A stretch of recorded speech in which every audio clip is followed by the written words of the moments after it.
Ito. Ito yung magandang ano dyan, tol. Ito yung magandang kwento dyan. Sige. Paano ba nabulilyaso itong flood control projects ni BBM? Yan. Ito makinig kayo sa sasabihin namin, hindi ito bula. Tsaka hindi kami marunong magbula-bula, hindi kami naglalaro ng basketball. Ano kami, Chinese garter. Lato lang. Lato. Okay, ito. Paano ba nagsimula yan? Naalala niyo po yung suna ni BBM? Ayan. Ngayon taon lang. Nagmayabang. Nagmayabang man yan. Ang sabi ni BBM, mga kababayan ko. Gayahin mo, boses. Kanya mo kasi magsalita yan, utal-utal eh. Tapos sabay niya. Mga kababayan ko, marami na po tayong pinagawa na flood control projects. Ilan daw? Para sa baha. Ilan daw? Meron po tayong flood control projects na 5,500 flood control projects na tapos na. Tapos na. At meron pang ibang ginagawa pa. Palakpakan ng mga buhaya, gago. Marcos! Palakpakan, putang ina. Ang galing ni BBM. Araw lang, bay. Dumating si Karina. Wag muna. Nung dumating si Karina, ang nangyari, si Karina ang nagpatunay na walang flood control project si Bangag. Anong sabi niya? Nagpaliwanag? Anong paliwanag? Sandali, nabangga ng barko. Ngiwi yung panga habang sinasabi. Nabangga ng barko. Bumaha lahat. Mamaya na.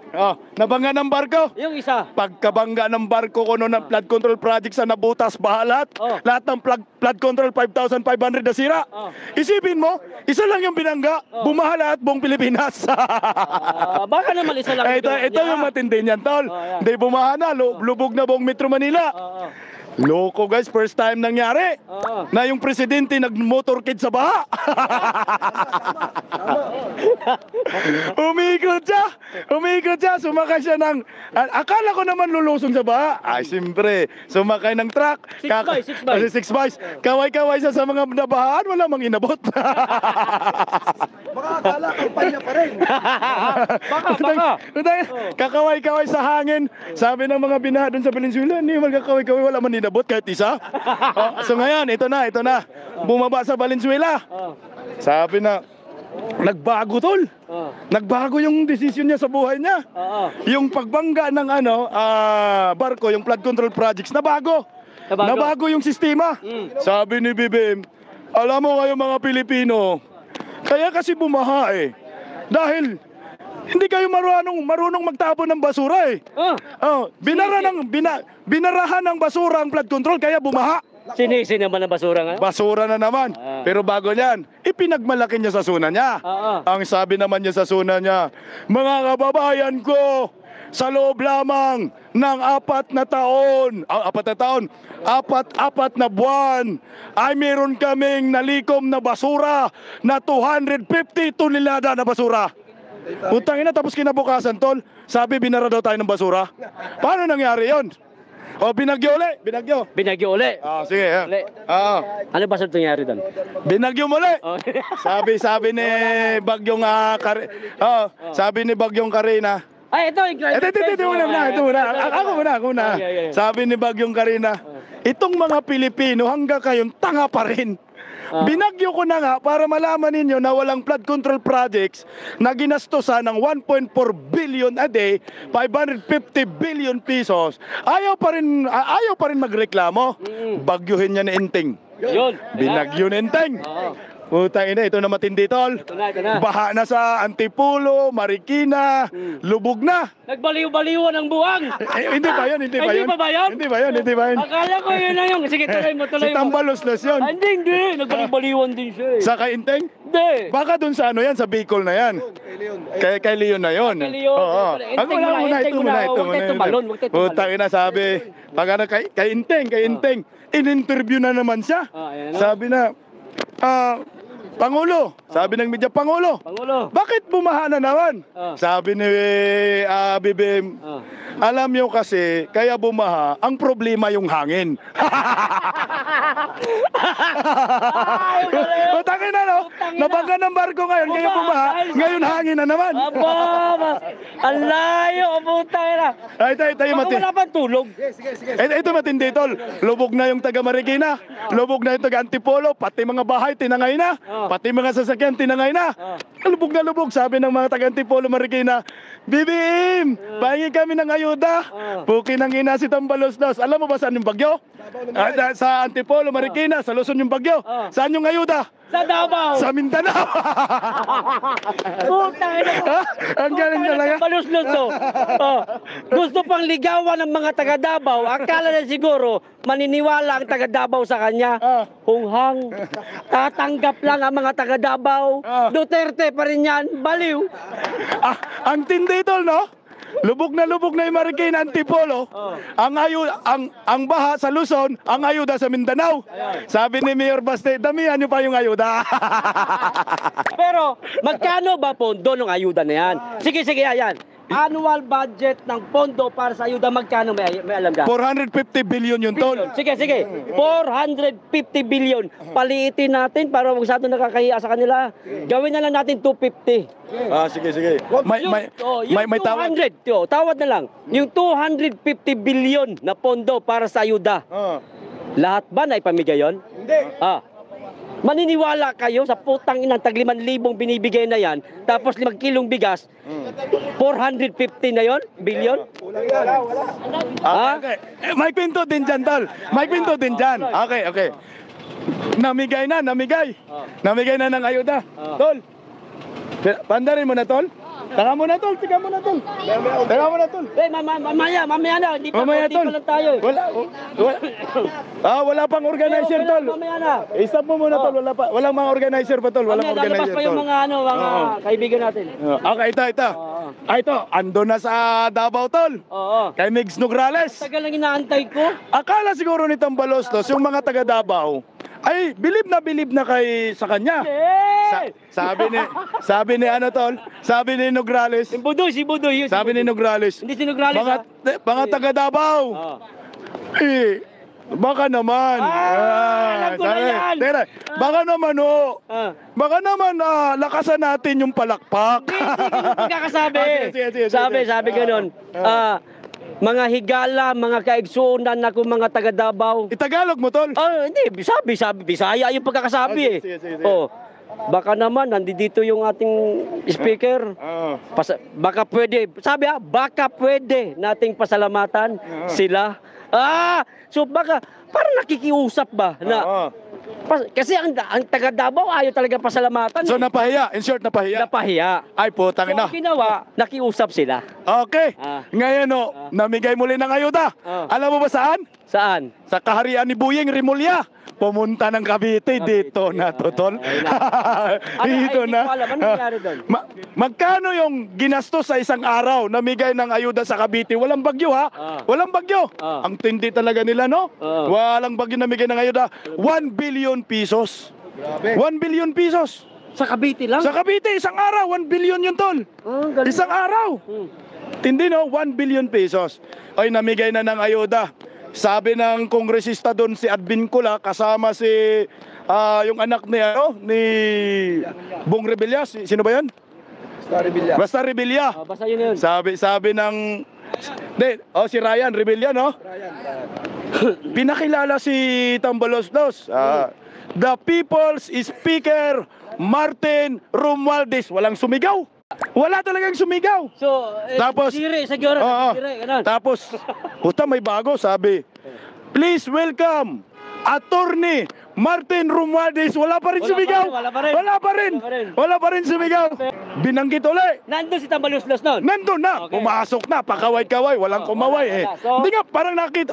Parang multo lang yung dumaan Hindi pinansin Sabi naman, binanggit muli, People's Speaker, the best political strategist ni Bongbong Marcos, Attorney Martin Romualdez. Tahimik pa rin, tol. Tahimik pa rin.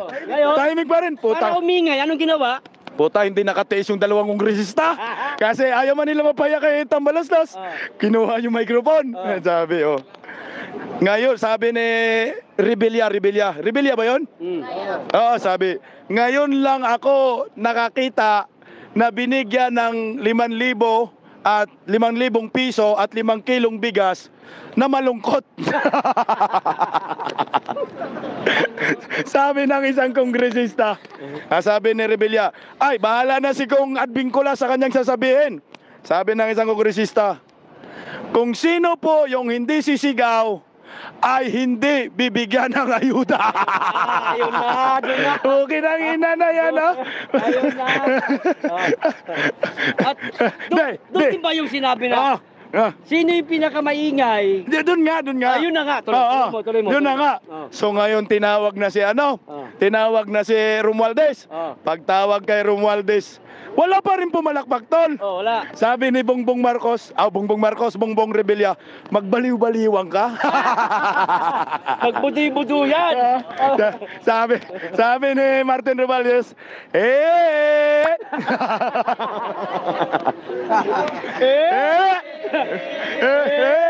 Ayan, 1, 2, 3. Time out mo na. Sabi ni wala pa rin nag-response. Sabi ni Bong Rebilla, isa pa. Isa naman. Sabi pa rin niya, tapos sa dulo, malungkot na.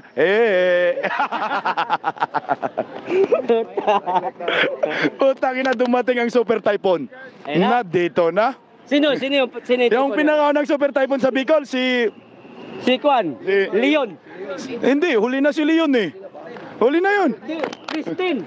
Si Christine. Ito na. Si Christine. Ito ang pinakamagandang istorya. Dumating ang super typhoon. Sabi siguro ng kalikasan, ang mga Pilipino, tanga pa rin. Ang tigas ng ulo. Ayaw pa rin maniwala na nangungurakot sila. Nagpadala ng pinakamalakas na hangin, doon sa tinamaan yung Bicol region. Putang ina, bangba ng Bicol, tol eh. Oo, lubog na naman. Yung flood control projects na naman, natunaw. Alam mo anong sagot ni BBM? Ano? Ikaw, magot. Anong gagawin natin? Hindi muna. Hindi pa ba yun? Hindi muna. Sige, ikaw Putang ina, patawag si BBM ng Priskon. Priskon. Oo, Priskon. Ginaya niya si Duterte. Kaway. Talaga. Ginaya niya? Ano sabi niya? Ginaya niya si Duterte, pilit na ginaya, hindi talaga magaya, tol. Pukira lang, ngumingiwi talaga. sabi ng media, Mr. President, ano po yung gagawin noon ninyo dahil ang Bicol region lubog na ngayon sa baha. Putang ina, upo siya. Kadadalaw niya lang nun. Oo. Sabi niya, anong gagawin natin? Putang ina, natulala si Rimulya. Gulat si Rimulya.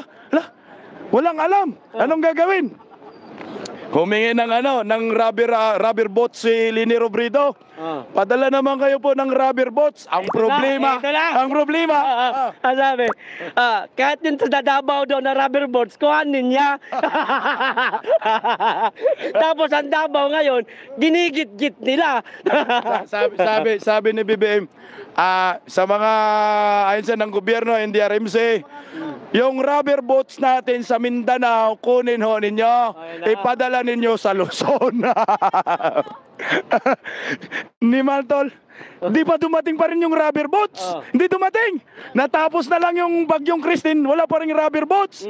Kaya pala hindi dumating. Animal na ako Bicol party list na si Seco, at saka si Tambalosos. Sobrang busy pala. Yung rubber boats, tinatakan muna ng MR. Mangungurakot rin sa ako Bicol party list. Pati yung bako. Okay na ina. May tarpaulin pa. Nagpa-print pa ng tarpaulin. Lubog na, reklamo yung mga taga Bicol. Pumunta ngayon si BBM. Pumunta si BBM doon.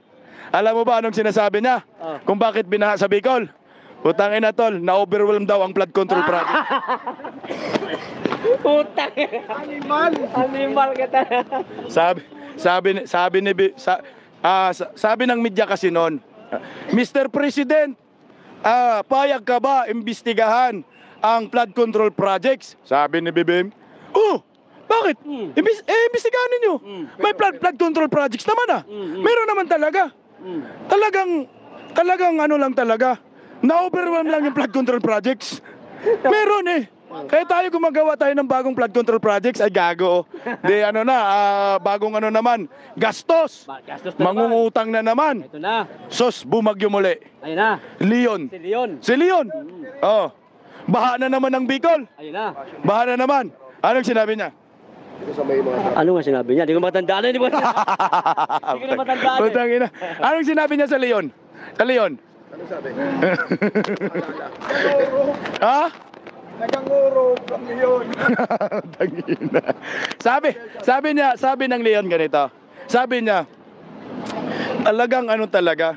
Talagang Mahina pa daw yun. hindi. Talagang marami lang talagang tubig. Yung dala ng bagyong Leon. Yun pala yun. Walang hangin, pero maraming tubig. Ang dami yung dahilan. Hindi, sa madaling salita ba? Sa madaling salita ba? Sa lahat ng mga problema na nangyayari sa bansa, meron siyang solusyon, meron siyang sagot, meron siyang paliwanag. Kaso, mali. bangag na ano paliwanag. Ito. So ngayon, sabi ng kabinete ni BBM, nagdala na sila doon ng ayuda. Sabi ni BBM, sa mga kababayan ko, kayong mga magsasaka, alam ko marami kayong nasalanta. Sabi niya, Ngayon, sa amin, yung palay, kakatanim lang, harvest agad. Ito yung bago niya. Isipin nyo, kakatanim lang ng palay, harvest agad, putang ng palay na yan. Antindi tol. Magic palay. Magic Benz. Ayusin kasi Oo. ibang bagyo. Ano? Saka paayusin kasi may bagyo. Yun, isa pa yun, sinabi niya. Hinayin nyo ba? Ayusin natin yan. May parting din namang bagyo. Sayang lang. Wag na lang. Ito nagpasikat. Di ba inaanapan natin siya ng proyekto? Ay putang ina, ang Meralco. Isipin mo yung Meralco, meron palang proyekto yung Meralco na solar. May solar. So ngayon, yan. cutting the ribbon na. Yan yung bago. Oy, pinagmalaki man ni BBM na proyekto daw niya, kahit proyekto ng Meralco. Yabang. Sabi ni BBM, ang galing talaga ng proyekto na to sa ating bansa. First time sa buong mundo. Sa Pilipinas lang yan. Alin? Na ang solar may battery. Meron pa, may isa pa sa sinabi. Ang solar, putangin ng solar, may battery daw. Ang solar, may battery. So, first time to sa buong mundo, sa Pilipinas lang matatagpuan. Meron pa. Yung solar may battery. Nagsabi, kaya nga angkop na angkop talaga ito sa ating lugar, sa Pilipinas. May kirugtog Kasi na, sa ating bansa, kahit umuulan, umaaraw pa rin. Ay gago, no? Umuulan na nga, may araw pa rin. Putangin na, kanina nga, umambon, walang araw eh. Tingnan mo, walang araw. Isipin mo, umuulan, may araw pa rin. Kaya, kahit umuulan, may araw pa rin, meron pa rin tayong enerhiya, may kurinti daw pa rin, may power pa rin. Grabe. Sabi ng BBM supporters, Ano? BBM, ang hirap mo ipagtanggol. Totoo yan. Ang dami ko na nakausap na mga BBM vlogger. Sabi ko, ano nangyari? Akala ko ba BBM kayo? Sabi niya, alam nyo, PL, pagod na kami kay Bongbong Marcos. Ang hirap niya nang ipagtanggol. Hindi ako may sabi niyan. Ang mga BBM vlogger may sabi niyan.